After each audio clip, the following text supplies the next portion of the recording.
अस्सलाम वालेकुम स्टूडेंट्स। आज का हमारा जो टॉपिक है वो है आयोनाइजेशन कांस्टेंट ऑफ एसिड और सेकंड हमारे पास आ जाएगा आयोनाइजेशन कांस्टेंट ऑफ बेसिस। कि एसिड क्या चीज़ है और बेस क्या चीज़ है। हमने पहले भी डिस्कस किया हुआ है कि एसिड क्या चीज़ है। एसिड जो है वो अपना प्रोटॉन इजीली डोनेट कर देता है, उसे हम कहते हैं एसिड। और जो प्रोटॉन एक्सेप्ट कर लेता होता है, प्रोड्यूस करता है हाइड्रोक्सिल आयन को, उससे हम क्या कहते हैं, produces the hydroxyl ion in solution is called basis. सबसे पहले हम एसिड को डिस्कस कर लेते हैं। Acid ionise in water either partially और कंप्लीटली।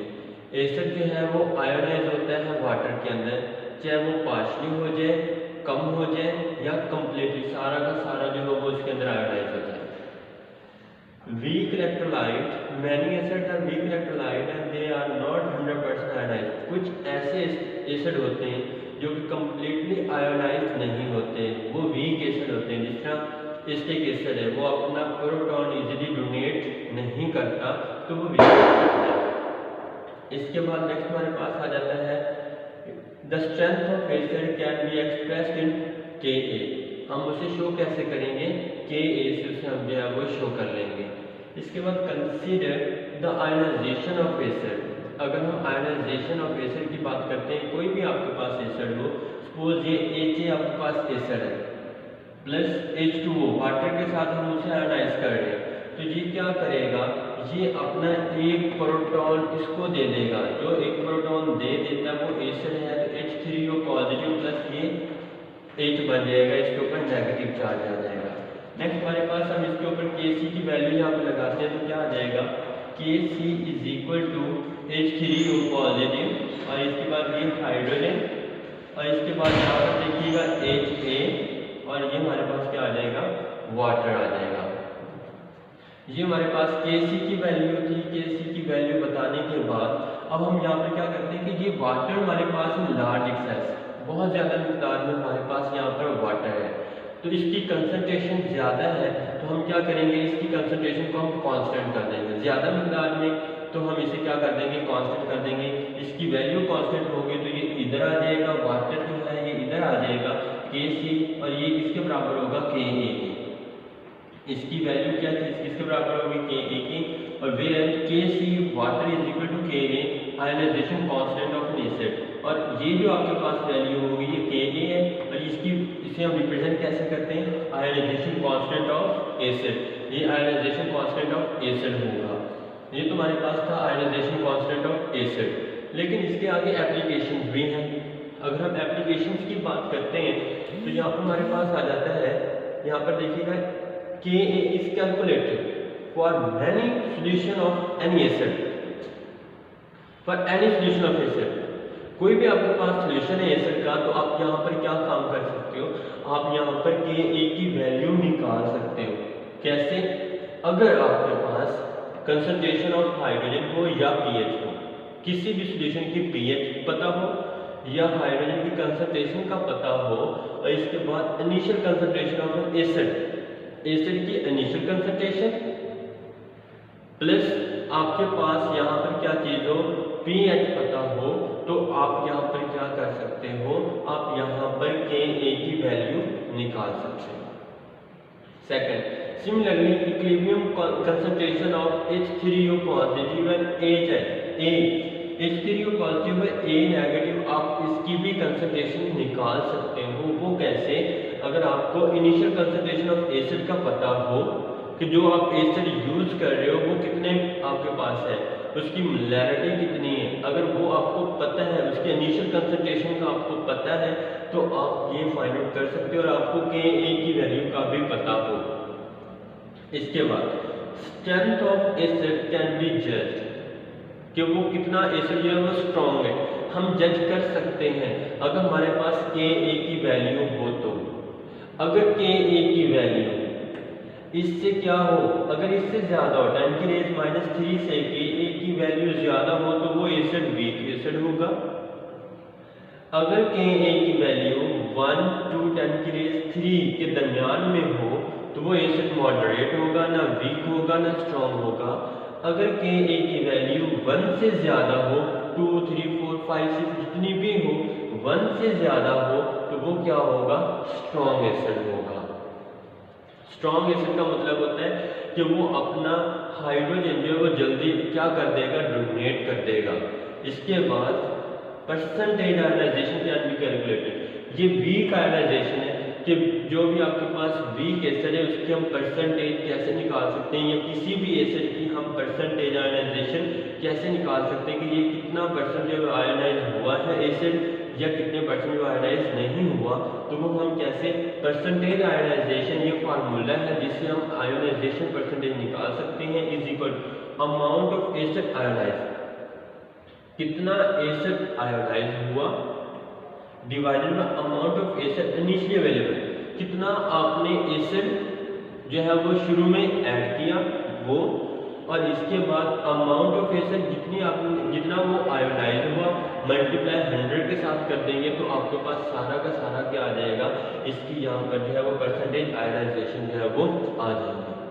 नेक्स्ट यहाँ पर एक इम्पोर्टेंट शॉर्ट क्वेश्चन भी आ रहा है, ऑसवर्ड डाइल्यूशन लॉ। अगर हम ऑसवर्ड डाइल्यूशन लॉ की बात करते हैं तो ये कहते हैं, इसने वर्क किया था वीक एसिड के ऊपर। इसने ये कहा कि जो वीक एसिड है जितना वो डाइल्यूट होगा, कंसंट्रेटेड नहीं, कंसंट्रेटेड का मतलब होता है गाढ़ापन और डाइल्यूट का मतलब होता है पतला, जितना वो डाइल्यूट करते जाएंगे वीक एसिड को, जितना डाइल्यूट करते जाएंगे उतना उसकी आयनाइजेशन पावर जो है वो बढ़ती जाएगी। इसकी स्टेटमेंट क्या थी, डिग्री ऑफ डिसोसिएशन का मतलब है ionisation, degree of dissociation of weak electrolyte, weak electrolyte का मतलब है weak acid, weak electrolyte increase with increase in dilution, कि उसकी आयनाइजेशन जो पावर है वो इंक्रीज हो सकती है। कैसे, जैसे अगर हम क्या करते जाएं, उस सॉल्यूशन को डाइल्यूट करते जाएंगे, उसको पतला करते जाएंगे, उसके अंदर वाटर डालते जाएंगे, वो जितना पतला होता जाएगा, जितना वो डाइल्यूट होता जाएगा, उतना ही उसकी आयनाइजेशन जो है, डिसोसिएशन पावर जो है वो इंक्रीज करती जाएगी। उसने यहाँ पर एक्सप्लेन किया इसे, percentage ionisation of weak acid depends upon the extent of dilution. ये डाइल्यूशन के ऊपर जो है वो डिपेंड करेगा, डाइल्यूशन के ऊपर डिपेंड करेगा कि वो कितना डाइल्यूट है, जितना एसिड ज़्यादा डाइल्यूट होगा उसकी आयनाइजेशन पावर उतनी ही ज़्यादा होगी सिर्फ वीक एसिड की। इसके बाद percentage ionisation of weak acid increase with increase in dilution of solution, जितना सॉल्यूशन ज़्यादा डाइल्यूट होता जाएगा उसकी परसेंटेज आयनाइजेशन जो है वो भी इंक्रीज करती जाएगी। और ये परसेंटेज आयनाइजेशन आप कैसे निकालोगे, इस फार्मूला से। इसके बाद एग्जाम्पल वो बता रहे हैं, एग्जाम्पल यहाँ पर एसिटिक एसिड, ये वीक एसिड है, ये अपना एक प्रोटॉन इजीली डोनेट नहीं करता। अब 0.1 मोल ये मोलैरिटी है, 0.1 मोल उसने लिया एसिटिक एसिड का, इतने परसेंट उसने डाइल्यूट कर दिया 0.1। अब इतने परसेंट उसने डाइल्यूट किया 0.1 mole of acetic acid dissolve in 1000 centimetre cube. इस सॉल्यूशन के अंदर इसने ये इतना एसिड डाला, कम डाइल्यूट होगा तो इसकी जो आयनाइजेशन पावर थी कितना, ये डिसोसिएट हुआ 100 के अंदर, आउट ऑफ 100 के अंदर 1.33, 100 सेंटीमीटर क्यूब के अंदर ये सिर्फ कितना डिसॉल्व हो रहा है, 1.33 आयोनाइज हो रहा है। और अगर हम 1000 सेंटीमीटर क्यूब की बात करते हैं तो 13.3, इतना कम आयोनाइज हो रहा है। क्यों? क्योंकि ये कंसंट्रेटेड था। अगर हम इसको ज़्यादा डाइल्यूट करते हैं, 0.01 इसे कर देते हैं डाइल्यूट, जितना ये डाइल्यूट ज़्यादा कर दिया तो ये 12.6 आउट ऑफ 100 सेंटीमीटर क्यूब के अंदर ये 12.6% जो है वो डिसोसिएट हो जाएगा, आयोनाइज हो जाएगा। लेकिन अगर यहाँ पर 1000 सेंटीमीटर क्यूब के अंदर ये 126 इसके मॉलिक्यूल क्या होंगे, आयोनाइज होंगे। तो इसका मतलब ये हुआ कि जितना ये डाइल्यूट होता जाएगा उतनी इसकी आयनाइजेशन पावर भी इंक्रीज होती जाएगी। ये था ऑसवर्ड डाइल्यूशन लॉ, जो कि इंपॉर्टेंट शॉर्ट क्वेश्चन है। इसके बाद नेक्स्ट आ जाता है आयनाइजेशन कांस्टेंट ऑफ बेसिस। जिस तरह हमने एसिड को डिस्कस किया, सिमिलरली इसी तरह यहाँ पर एसिड को भी हम डिस्कस करेंगे, बेस को भी डिस्कस करेंगे। अब बेस क्या चीज़ है, they take proton of water, water से प्रोटॉन को एक्सेप्ट कर लेना एंड प्रोड्यूस हाइड्रोक्साइड, और सॉल्यूशन के अंदर हाइड्रोक्सिल को प्रोड्यूस करवाना, इसे हम कहते हैं बेस। और इसका क्या मतलब, इसे हमने डिफाइन कैसे किया था कि donate the proton of hydrogen water, ये प्रोटॉन वाटर को डोनेट कर देता है, ये ले लेता है वाटर से प्रोटॉन और हाइड्रोक्सिल को जो है वो प्रोड्यूस करवाता है, तो इसे हम बेस कहते हैं। एग्जांपल दे रहा हूँ, अमोनिया है, वाटर के साथ रिएक्ट करेगा तो यहाँ पर क्या आ जाएगा, ये प्रोटॉन इससे ले लेगा तो ये NH3 positive plus OH hydroxyl इसने सोल्यूशन के अंदर प्रोड्यूस करवा दिया। सिमिलरली ये देखिएगा CO3 नेगेटिव प्लस H2O, इसने भी यहाँ पर कार्बोनेट से बाइकार्बोनेट में कन्वर्ट करवा दिया, साथ हाइड्रोक्सिल को प्रोड्यूस करवा दिया। तो इसका मतलब इसने सोल्यूशन के अंदर हाइड्रोक्सिल को प्रोड्यूस करवाया, तो ये एज अ बेस होंगे। और इसे हम शो किसे करते हैं, it is denoted by KB, ये KB से हम शो करेंगे। इसके बाद नेक्स्ट हमारे पास आ जाता है, अब जनरल रिएक्शन हम इसका कर देते हैं, जिसका हमने एसिड का जनरल रिएक्शन किया था, इसी तरह हम इसका जनरल रिएक्शन करते हैं, तो B प्लस H2O। अब ये बेस है, जनरल कोई भी बेस हो सकती है, ये बेस इस हाइड्रोजन से एक प्रोटॉन ले लेगा तो BH positive plus OH hydroxyl बन जाएगा। अब हम इसके ऊपर Kc की वैल्यू अप्लाई करेंगे, जिसका हमने यहाँ पर किया था, KCH2O, यहाँ पर भी वही होगा, KCBH, ये आ जाएगा, H2 is a large access, H2 is a large, ज्यादा मिकदार में कांस्टेंट हो जाएगा, ये Kc is equal to H2O, ये इधर आ जाएगा BHOH और यहाँ पर B आ जाएगा, और Kc ये B, यहाँ पर बेस है, तो मीन्स हम बेस को रिप्रेजेंट कर रहे हैं, तो यहाँ पर हमारे पास आ जाएगा Kb, ये वैल्यू यहाँ पर Kb इज इक्वल टू हमारे पास क्या आ जाएगा, यहाँ पर देखिएगा Kb is equal to BH positive, और इसके बाद नेक्स्ट हमारे पास क्या आ जाएगा, OH नेगेटिव ओवर यहाँ पर हमारे पास B यहाँ पर आ जाएगा। ये हमारे पास Kb किसी भी बेस के रिलेशन हम यहाँ से निकाल सकते हैं, जिस तरह हम एसिड की निकाल सकते हैं। सिमिलरली इसकी भी एप्लीकेशन वही होंगी, अगर हमारे पास Ka जो है वो कैलकुलेट करना है, तो इधर हम अगर Kb कैलकुलेट करेंगे तो हमें इसकी कंसंट्रेशन का जो है वो पता होना चाहिए। इसके बाद यहाँ पर हमारे पास आ जाता है, इसका रिलेशन है, एक यहाँ पर कंसेप्ट आ जाता है pKa एंड pKb क्या चीज़ है। pKa यहाँ पर P आ जाए तो वो नेगेटिव लॉग हम लेते होते हैं उसी चीज़ का, तो यहाँ पर इसे डिफाइन कैसे करेंगे, negative log of Ka is called pKa और negative log of Kb is called pKb। ये फॉर बेस के लिए होगा और ये फॉर एसिड के लिए होगा।